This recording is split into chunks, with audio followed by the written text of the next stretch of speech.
Jay-Z. Yeah, We finally got you back. that's right. It's been a while, 5 years to be exact, Yeah. since you were hanging out with us at the VVC. Thank you for taking the time to hang out Thank you guys for having me. and for a wonderful performance as well. Thank you. Incredible. So look, you've been successful for a very long time. What keeps you coming back?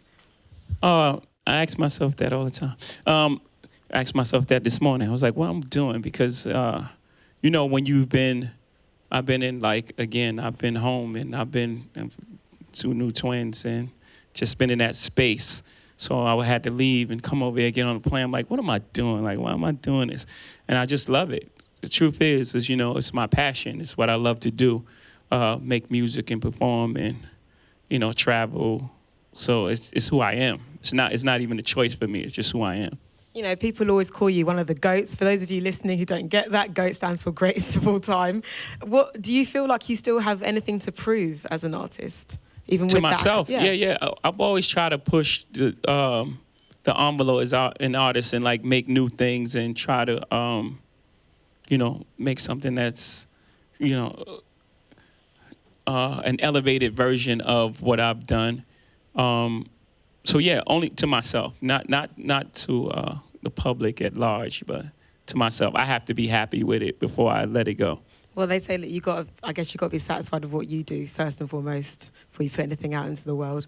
I mean, listening to 444, I had this sense of, okay, I know this guy now. I've always enjoyed your music and you always speak your truth, but there's something about this record in particular. I'm like, okay, I get him. How big was the desire to kind of get this version of your truth out to people? I thought it was important for the space that I was in, like in real life.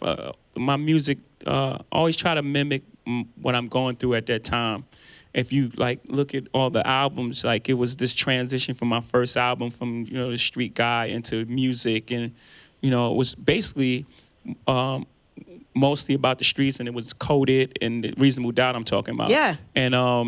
And then you could get to Kingdom Come, and you see me grappling with I'm in this business, I'm getting a bit older in this space, 30's the new 20. And then you have those records, and you even see the awkwardness of, excuse me, that was the performance, jitters. I thought that was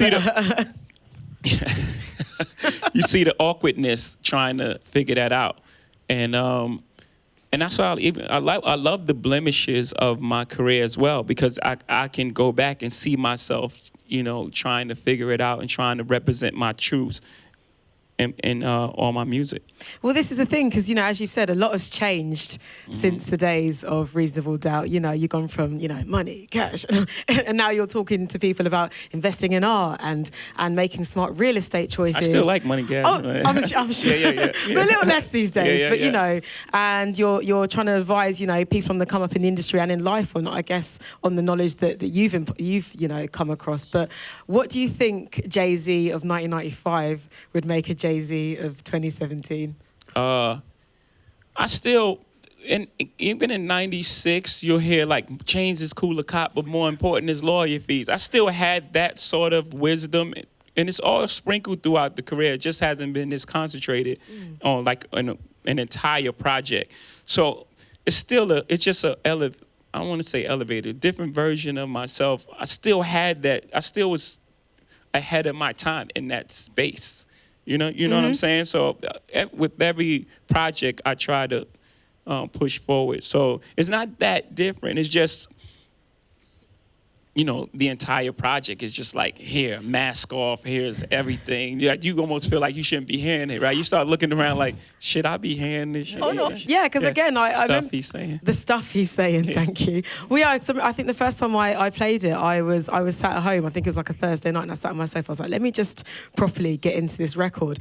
And for some reason, I had this vision of you just kind of metaphorically, just sort of in prayer, sort of on your, it's just very, I don't know, there's scenes of forgiveness in there, there's scenes of reflection. You seem like you're in a very sort of therapeutic state almost. Yeah, I am, very, very much so.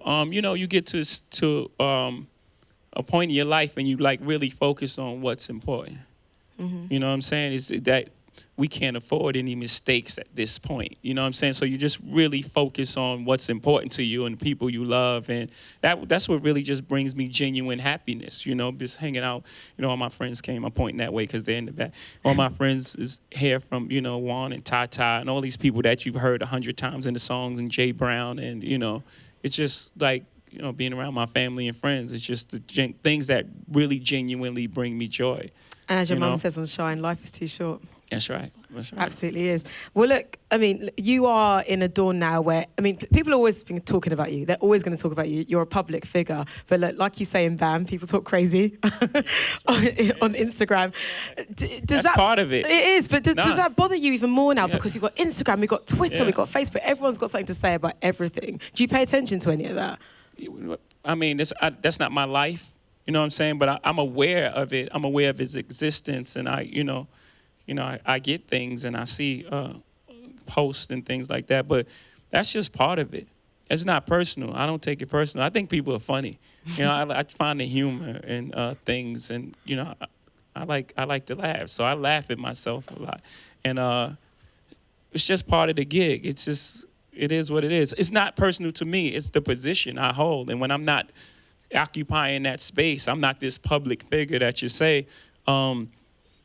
Whomever occupies that space is going to have to go through the same thing. So when you look at it like that and see that it's not personal, excuse my voice, I was just performing 100 songs in a row.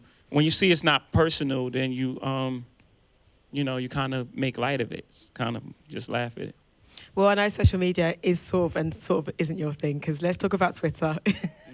In June, you did make me laugh when you got your sorry. That was real too. Listen, that was a real thing. Like that was you hear me thinking on how do I work this thing? Yeah, you hear me. I'm working through, and that was hard. That was more difficult than I thought. It was a real moment. I got to the Songwriters Hall of Fame, and I felt like it was an accomplishment for us as a culture, because no rapper had been.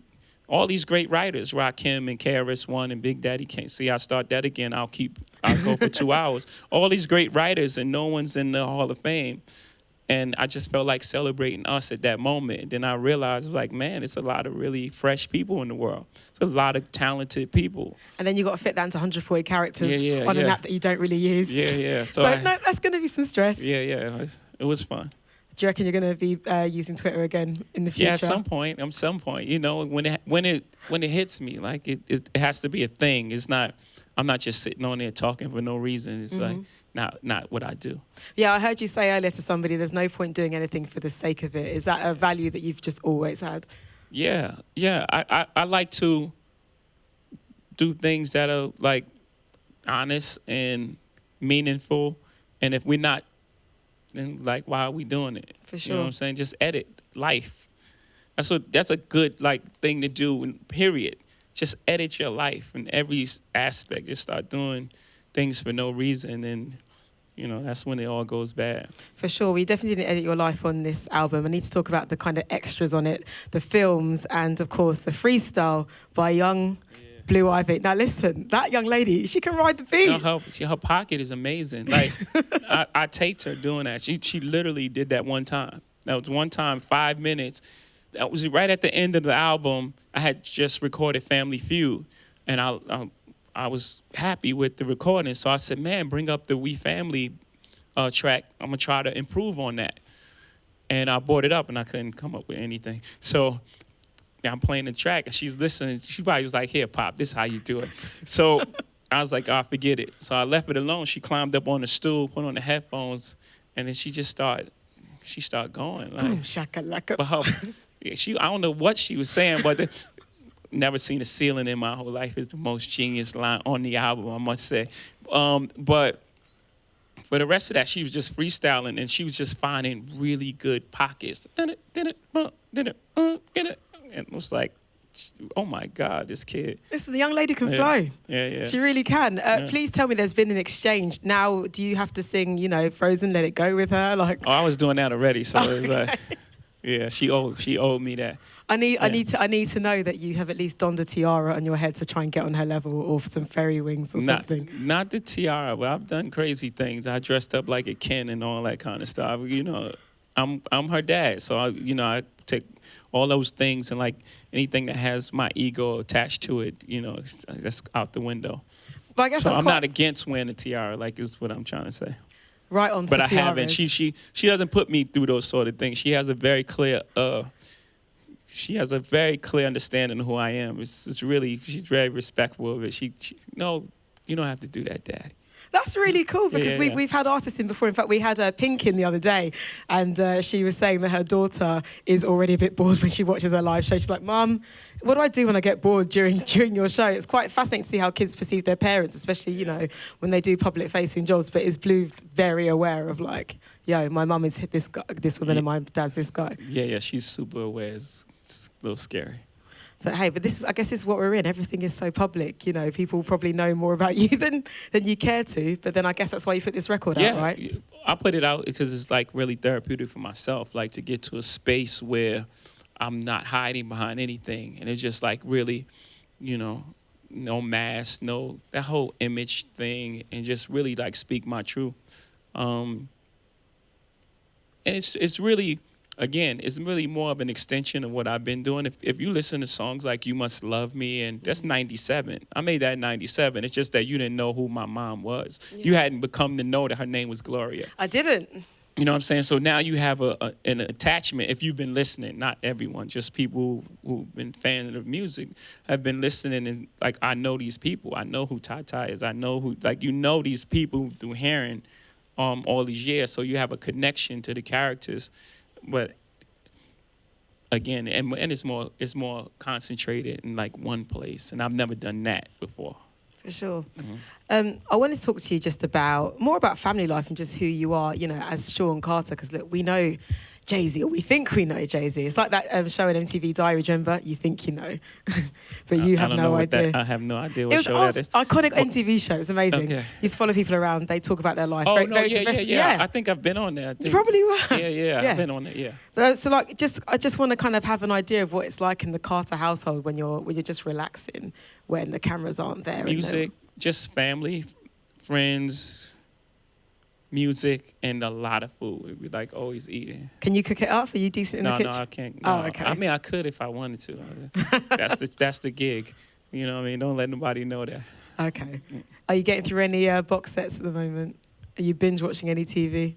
Game of Thrones, yeah, I'm heavy into that, yeah. I actually I feel bad, I feel guilty. I stole a little episode that they put out. They leaked the episode. Yes. But I was coming on the plane, So I think I deserved that. You got to keep yourself entertained. Yeah, I was flying on the plane. I watched the episode. What you want me to do? People bootleg my album. This is true. I'm old. I'm old a little bit. It's a karmic thing. Yeah. People take your albums. I'll watch Sunday and give them a little bit of, the ratings thing. Yeah. I'm not going to do them like that, but I watched it. It's all even. It's all good. Yeah. I want to talk just about America in 2017. I mean, it's an intense place. We have the prevalence of the Black Lives Matter movement. We have got white supremacists marching through Charlottesville. There is new administration. It's all happening. Yeah, again, you are Jay-Z, as we know, the public figure, but still, you are Sean Carter. You are bringing up a young black family in America in 2017. How is that for you? Well, I believe that everything that happens in life is for your greatest good. And I don't think that this is happening if we weren't prepared to handle it. So I'm just actually looking forward to what's next after that, because usually when things are darkest, then light is on its way. So I'm not fearful. I believe that we're resilient. I mean, we've been, especially us as the black people, and especially the culture, we've been through so much more than this guy. This guy, I'm looking at him like, man, this is a joke.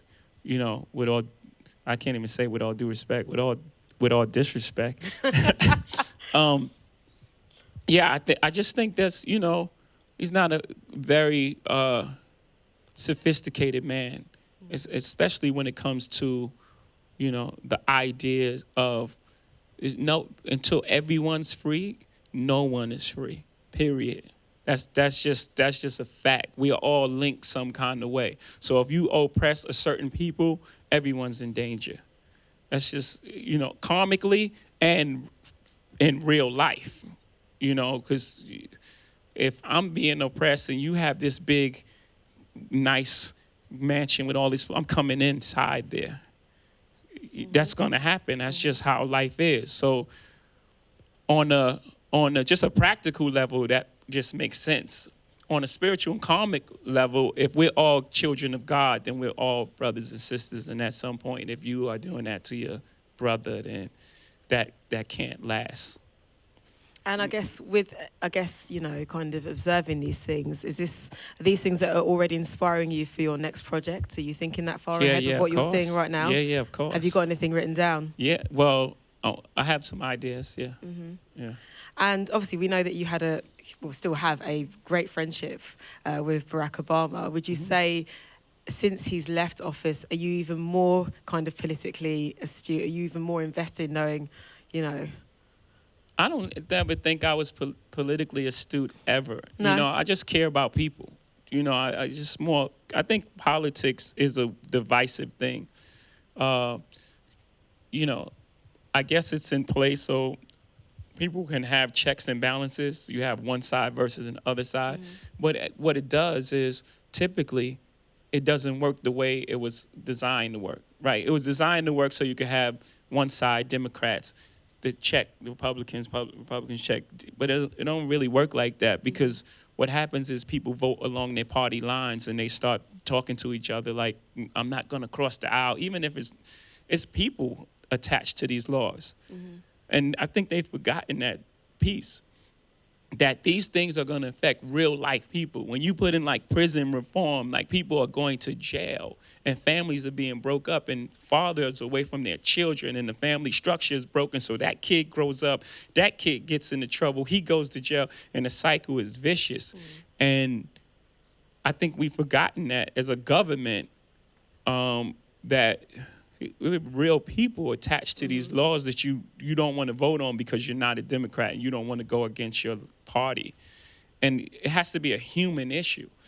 And if it's not a human issue, then I check out of that whole thing. I have no ties. I'm not politically astute. I'm human, just like everyone else should be. On a human level, what's right and wrong? I'm on the side of right. If it's right, I don't care who said it. If my mother said it, Mom, that's not right. Period. I don't have no alliances to anything that's not on the side of right. That's you, just here for the greater good. Yeah. Right on. Yeah. Well, it's simple, by the way. It's so easy. Life is really very simple. Do your best. And when you messed up, you say, man, I messed up. For sure. And then again, hearing it on the yourself. album. Self-correction. No one's perfect. We're not here. We're not perfect human beings. We're here. We're trying to figure it out. We make mistakes. We own up to it. It's nothing, people view like arguments and things like that as a bad thing. I don't view that. I view that as a way to grow. Me and you have a disagreement. Like, let's grow. Okay, I know what bothers you now. You know what bothers me. Let's move on, I guess because people could even take that back to you and Nas. At one point, it's like, oh gosh, and now you featured on each other's records, and it's cool. Yeah, I mean that's hip hop, right? Yeah. At some point, that was hip hop. It's not the version of hip hop now, and that's fine. It's all evolving. That's good. But that was a part of hip hop. It came from b-boys and people battling and dancing and breakers. This crew against that crew, and that was part of the tradition. It got a little personal and it got outside of the lines of just sport. And then at some point we found our way to, as grown men, to say, man, this was wrong, that was wrong, let's move on. Well, look, Jay-Z, thank you very much for having a chat with us. I enjoyed it, thank you. Thank you very much, and don't be a stranger. Can I hold you to coming back here, let's say, another 10 years? Can we do that? I bet. All right, nice one. Yeah. 2027. Here we go.